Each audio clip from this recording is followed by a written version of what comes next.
Well, we've reached another milestone in the construction of Galaxy's Edge. This, right here, is the highest point in the land.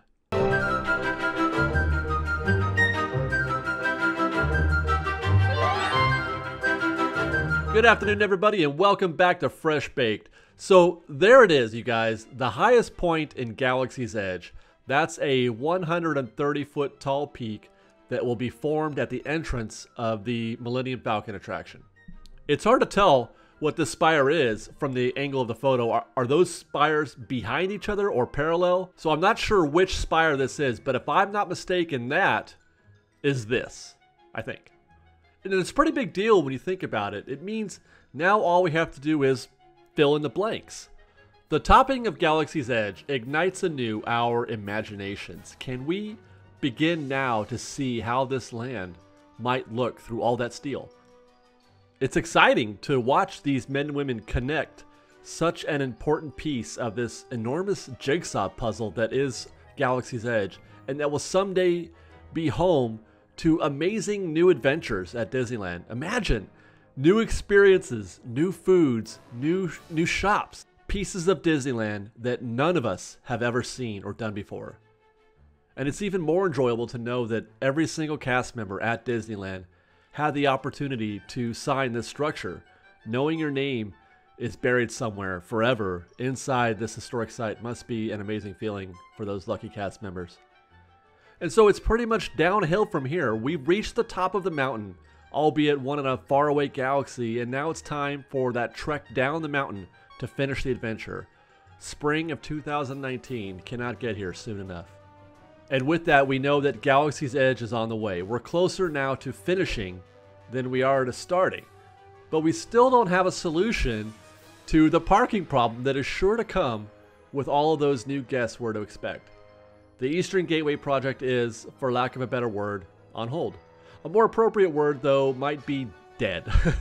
It's been nothing more than a vacant dirt lot for almost a year now. And the latest news being reported by the OC Register is causing more consternation among Disney fans. But should it? According to the OC Register, the city of Anaheim has approved Disney's request to add 455 parking spaces to the Toy Story parking lot. Now, this may sound like it's a reaction to the stalled project, as though they're going to maybe a plan B perhaps. But really, 455 spaces is practically nothing compared to the 5,000 spaces already at the Toy Story lot, or the 7,000 spaces proposed for the new parking structure. So no, I don't really believe this is anything like a reaction to the stalled Eastern Gateway project, for the simple reason that it's no reaction at all. This is not a plan B or the beginning of a plan B. It is my opinion that this is nothing more than Disney choosing to maximize the available space at the Toy Story parking lot. It probably cost them virtually nothing to do it, and I'm actually surprised that they hadn't done this already. But as for the new parking structure, there's no news to report at all. Should we be concerned? Is it as dire as it seems? Certainly Galaxy's Edge and the as yet officially confirmed Marvel Land will bring more guests to the park, and certainly they will need to park somewhere. But some conversations that I'm seeing and hearing on the matter suggest that an additional parking structure will do nothing to improve traffic around the park. In fact, it may even make things worse. Consider this. Short of putting an off-ramp from the 5 freeway that feeds directly into the parking structure, much like Manchester Drive does on the other side of the park, those 7,000 cars will be flooding Harbor Boulevard first. And if you've ever driven on Harbor Boulevard near the park, then you know it's already a mess. We don't need 7,000 more cars on those roads. But there is no direct off-ramp mentioned in the Eastern Gateway project, so one can only assume that instead of solving a problem, one can see how it might simply create a new one. And it's for this reason that I believe Disney is going to eventually keep on going with the development of Marvel Land, with or without a new parking structure.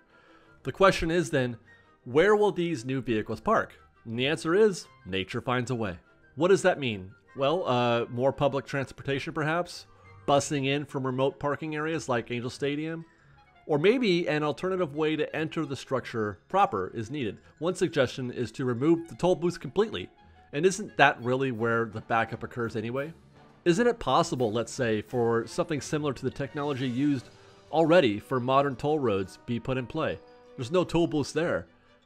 What about meters at each stall? There are some very smart civil engineers out there who may be able to chime in with some suggestions, but I believe that there are alternatives. Now, I don't know if these possibilities work in a case like Disney, but one can certainly concede that there has got to be more options out there than simply building another giant parking structure.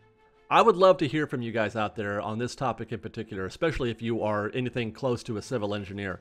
Are there alternatives? Are there ways for Disney to get around building at all a new parking structure? What are some of the ramifications of the structure of the Eastern Gateway project in particular? Does this really solve any problems? Is there hope for the city of Anaheim, for Harbor Boulevard, and for Ball Road, and for Catella Avenue? Is there hope that congestion won't be killed with all these new guests coming to Star Wars Land and Marvel Land? Let us know, you guys, in the comments below, and that's going to be it for today. Thank you for watching, and stay tuned for more from Fresh Baked, of course. Please, though, take a minute to like this video and subscribe to our channel. And until next time, Fresh Baked!